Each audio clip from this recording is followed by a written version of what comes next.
So the other day, it was finally announced that AEW will be going onto HBO Max with its pay-per-views, PLEs. The only thing, though, that's getting it a lot of backlash is how it's going to be done.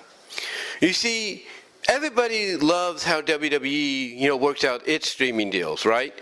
Whether you like the ESPN deal or not, pretty much it's the same as with Peacock.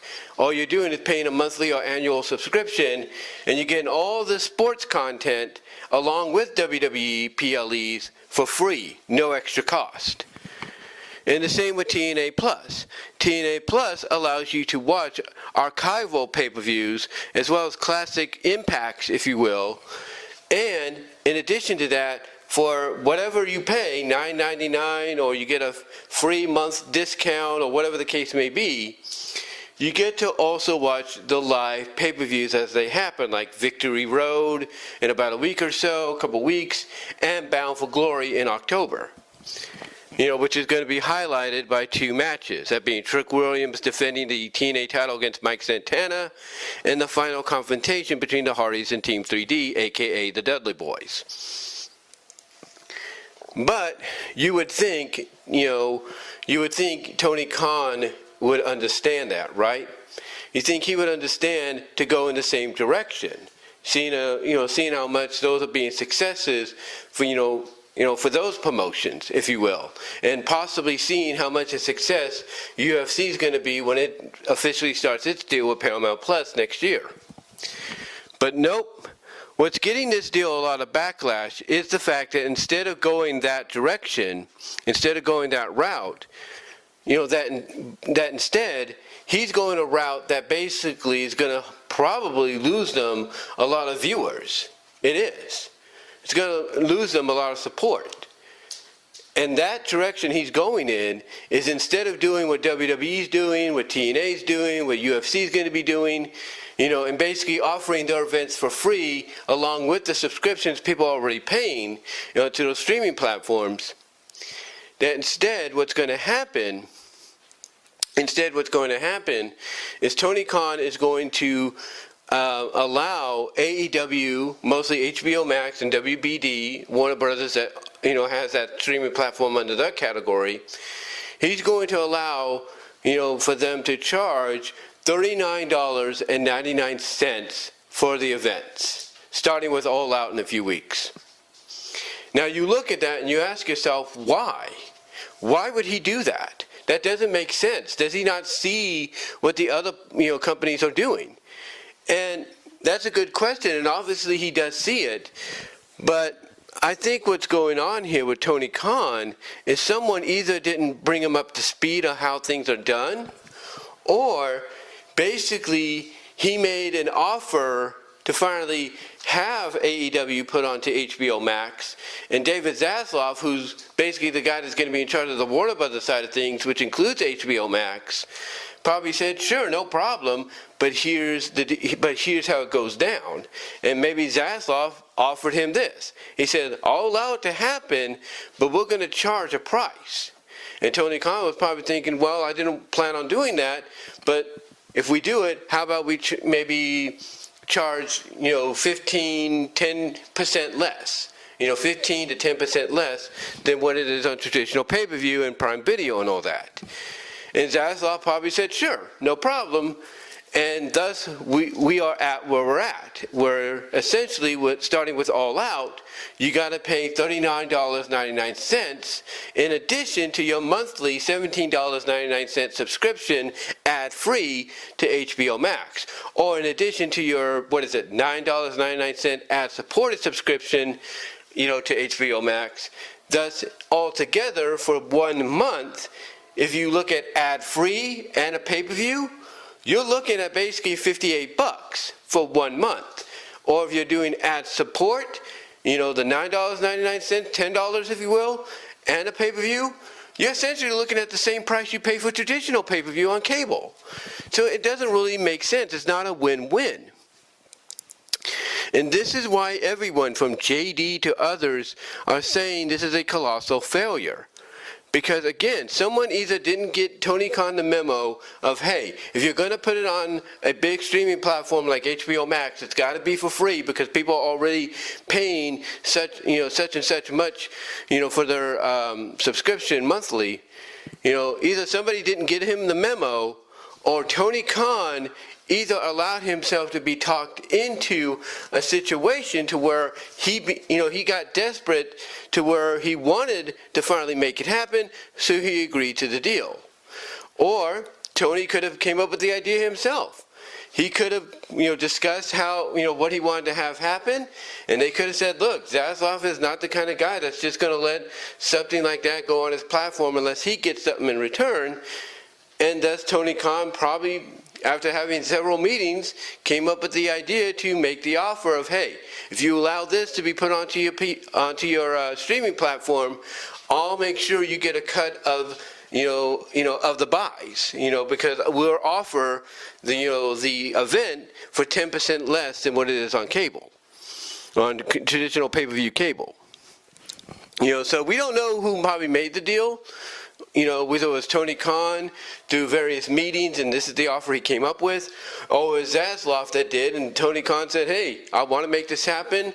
I'll agree to the deal if we can cut off 10% of the traditional pay-per-view buy rate and everything when it comes to the event. So again, we don't know who made the deal, but still, either way, someone didn't get to Tony Khan or even David Zaslav to an extent and explain to them that, hey, you want to have pro wrestling on your platform, you want to have mixed martial arts on your platform, boxing on your platform, guess what? You don't charge any money for it.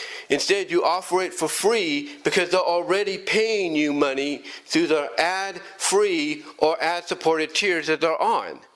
They shouldn't have to pay an additional fee, especially if it's a 40 to $50 fee, just because, you don't, basically because you have debt to pay and you're not letting anybody know that that's the reason and all that. Or maybe you have some debt to pay, for other stuff that you're part of, that you and your family, have a hand in, have ownership in, but you don't want to be let known. It's like, again, somebody didn't give either person, the memo, or get them up to speed, up to date as to what's going on around here. They didn't do that. And to me, it's like, what is going on? What is happening, if you will? What is happening behind the scenes? What is going on behind the scenes at AEW to where that lack of communication has gotten to a point to where I guarantee you, even the wrestlers, they're finding out about this and they're like, wait a minute, some of us came from up north and up there, they didn't have to charge anybody additional pricing for a pay-per-view event because they got it for free in addition to the subscription. It's like, what's going on here? It's like, who's not basically communicating, correctly and directly with Tony Khan? Who's not communicating directly with David Zaslav and letting them know this is not how you do this? That instead, you offer the event for free. And if you do want to get people to pay, buy the pay-per-view, then it should be only that should only be eligible to the ad-supported tiers. That in addition to the $10, say, hey, pay an additional $14.99 and you can get the pay-per-view. That's more reasonable in my opinion. That's more reasonable if it comes to the ad support tiers. The ad free should be no cost at all. It should be no cost at all. But again, obviously nobody got the memo and passed it on to Tony Khan and by extension David Zaslav to let them know, hey, this is how you do things, not in this old school ESPN Plus / UFC deal that's coming to an end at the end of the year. Now, in addition to that, Tony Khan obviously decided, okay, I don't want to get my butt kicked straight into the ground 12 feet under by Wrestlepalooza, I'm going to move AEW All Out to an earlier time, which is noon Pacific here on the West Coast. Now, some would say that's a good idea. Avoid going head-to-head with WWE, avoid basically getting blown away by this loaded card. Just try to focus, getting attention on your product. Some would say that's a good idea. This is a good move. However, there's a catch to that too. You see, the catch to that is that's going to cause a lot of people that plan to do events before, All Out, before attending All Out or going home to watch All Out. That's going to cause them to have to either choose whatever events they're part of at that time over your event. Thus, if they're attending live, they got to basically be like, hey, I'd rather be doing this with my family instead of be part of that. It's going to make them choose whatever family event or event that they've had planned, or scheduled around, that day before going to attend All Out. It's going to make them choose that event over All Out. And it's going to take your potential sellout at the Scotts Trade Center, in Canada, formerly the Air Canada Center. It's going to take that and basically take that near sellout and diminish it. All because you don't want to go head-to-head with WWE. And again, it's understandable. It's understandable. You want to focus individually on your product and not trying to basically outdo a product that's going to basically blow you out of the water, because it's essentially WrestleMania 41 2.0. So yeah, it's a good move and everything, but again, what it does is it also interferes, ladies and gentlemen, it also interferes with other people's plans, for that day. Because some people might have a wedding to attend. Yeah. There is such a thing as morning weddings and afternoon receptions. And maybe some people decided, hey, I'm going to plan being part of this wedding, attending this wedding, and being part, being some part, or basically being part of some of the reception, that's what I was trying to say, some of the reception afterwards, and then I'm going to drive in my car, along with anybody else who's going with me, to the Air Canada Center, to the Scotts Trade Center, if you will, here in Toronto, and attend All Out. Now, they have to basically make a decision of, do I choose going to the event after the wedding, or in the middle of the wedding, leave during the middle of the wedding or the reception? Do I choose to do that to go see All Out, or do I choose the wedding and the reception? Guess what's going to happen? They're going to choose their family over that. They're going to choose the wedding of their cousin or their sister or whatever over that. They're going to choose the reception afterwards over that. All because he does not want to go head-to-head with Wrestlepalooza. And again, understandable. It's a good move, it's understandable, but there are going to be risks. There's going to be some sacrifices from an attendance, if not a viewership perspective. And as I've said before, and others have said before, Tony Khan, at the end of the day, even though Triple H said what he did back in 2019 about AEW when it first started, here's the thing. Tony Khan afterwards could not learn to keep his mouth shut. He could not learn to keep his mouth shut. Any opportunity he had when he stood along Tony Schiavone, doing those little control center things, previewing Dynamite and Rampage and all that, he could not keep his mouth shut. He could not keep it closed. He kept referring to himself as the better Khan. He called Shawn Michaels and Triple H bald-headed SOBs. He criticized the fact that Undertaker and Triple H on a loaded edition of NXT drew so many fans for the first time in a while.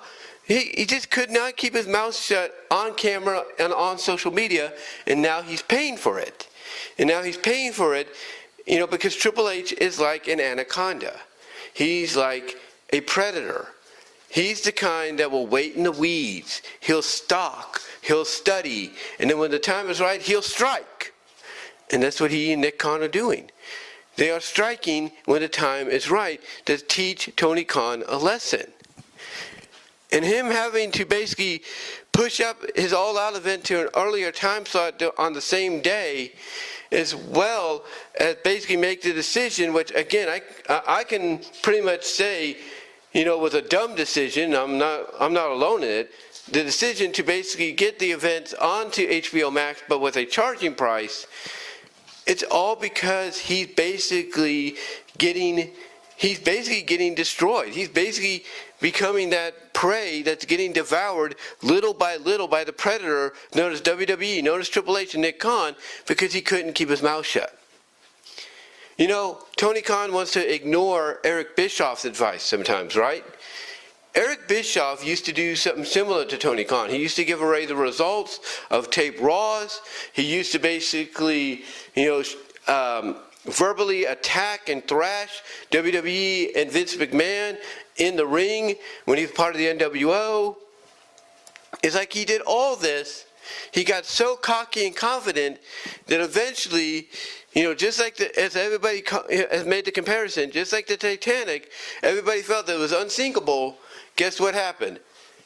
At the end of the day, Bischoff hit an iceberg, with WCW and Nitro and all them, and began to slowly descend into the depths of the Atlantic. And at the end of the day, who stood triumphant? Who stood triumphant? The iceberg known as WWE. The iceberg known as Vince McMahon. They're the ones that stood tall. And Tony Khan right now is in that same position to where if he doesn't steer away from the iceberg known as Triple H and Nick Khan, he's going to hit it, and he's going to start to slowly descend to the bottom as well. Some people already say he's hit it, and it's just a very slow sink to the bottom, slower than WCW, but it's getting it. But you could see the boat going, you could see the boat, you could see the cruise ship, you could see the Titanic itself, known as AEW, slowly descending. And again, he has no one but himself to blame because he's doing what Bischoff did, and now it's coming back to bite him, just like he came back to bite Bischoff. All he has to do, if I'm Tony Khan, is swallow his pride. If I'm him, I come out at All Out in the middle of that ring, and I acknowledge why, we moved it. I acknowledge why we moved the event and all that. And in a way, I admit defeat. I say, okay, Paul. Okay, Nick, I get it. I get it. Don't mess with the bear. Don't mess with the kings. I get it. I get it. Just please, leave us be. Let us have a pay-per-view. Let us have a Sunday or a Saturday to ourselves. Please. I get it. All he has to do is just humble himself, say something like that in an apologetic way, I think he'll be all right. Maybe not, but it would be a start. The thing is, at the end of the day, as everybody is saying, and I've said before, he has no one to blame but himself because he couldn't keep his mouth shut. And all Triple H and Nick Khan and WWE have been doing is being that predator that has been stalking, studying, just waiting, biding its time in the weeds, getting ready to strike. And now that its opportunity is here, that's exactly what it's doing. And this is probably why he's also made the decision to agree to that deal to charge $40 for a pay-per-view on a platform where they should be doing it for free, because he's rattled and he doesn't know how to handle it. But yeah, I just wanted to come out here and talk about this, guys. Let me know what your thoughts are down below in the comment section, as well as down the live chat during the premiere if you haven't already. And do me a solid favor, guys. Ring the bell for notifications, subscribe to the channel, share the video. Also, click on the links in the description to find my content elsewhere outside of YouTube, as well as click on the link at the bottom to go to my Teespring store for merchandise you can't get anywhere else. But guys, I just wanted to come on here, like I said, and talk about this, give you my thoughts on it overall, as to why, I feel Tony Khan is doing what he's doing, who I think between him and David Zaslav may have made that offer to do the charging price and stuff like that. Just give my thoughts overall. But that's all I can say, guys, and until next time, I am out.